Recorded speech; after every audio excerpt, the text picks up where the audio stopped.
Another day, another basketball stories na naman ang pagkikwentuhan natin. At ngayon nga ay ang pag-uusapan natin ang balitang bagong 3-team trade na magagawa ng Los Angeles Lakers. At ang nagyayabang na nga daw ngayon si Draymond Green sa lakas ng Golden State Warriors. Ayon nga sa kumalat na balita sa social media ngayong araw, maaari nga daw na magkasundo ang front office ng Lakers at ng Suns tungkol sa isang 3-team trade ni Brooks since mas gusto nga daw nito na makalipat sa isang championship contender. Ayaw nga nito na manatili lamang sa Suns na walang expectation na makakapag-compete sa West ngayong taon. Meron rin naman nga daw sapat na trade asset ngayon ng Lakers na maipang-o-offer sa Suns para makuha si Brooks bago pa man sumapit ang trade deadline na bubuuhin ni Gabe Vincent, Maxi Kleber at isang second round pick.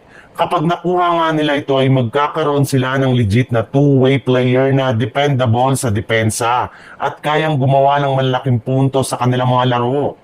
Bagamat man nga may history ng alitan ang buong prangkisa ng Lakers lalo na si LeBron James kay Dillon Brooks, ay maaari pa rin nila itong maisaayos para mapalakas ang kanilang lineup. Mismong si Brooks na rin naman nga nagsabi na gusto niya na maglaro sa isang championship contender kagaya ng Los Angeles Lakers. Sa ibang balita naman, dahil nga sa pagkapanalo ng Golden State Warriors sa kanilang unang dalawang regular season game, ay umangat na nga agad ang kanilang team sa itaas sa standing ng Western Conference sa kanilang record na 2 wins at 0 losses. At kasabay ng magandang ipinapakitang performance ngayon ng Warriors, ay hindi na rin naman nga naiwasan pa ng kanilang superstar na si Draymond Green na magsimulang magyabang at magingay sa harap ng media. Ayon nga sa naging pahayag nito sa kanyang interview sa media, hinahanap na nga nito ang lahat ng mga nagsasabi noon na hindi kayang magdomina ng Golden State Warriors ngayong season dahil sa pagkakaroon nila ng mga matatandang players. Matapang rin naman nga nitong sinabi na sa tingin nga po niya ay magiging madali na para sa kanila ang makapasok sa playoffs at NBA Finals.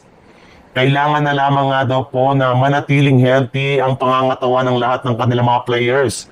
At kapag nagawa nga nila yan ay sigurado nga na sila na ang magkakampiyon ngayong season. Wala rin naman nga daw po siyang nakakitang team ngayon sa Eastern o Western Conference na kayang tumalo sa kanila sa isang 7-game series kapag kumpleto ang kanilang kasalukuyang lineup.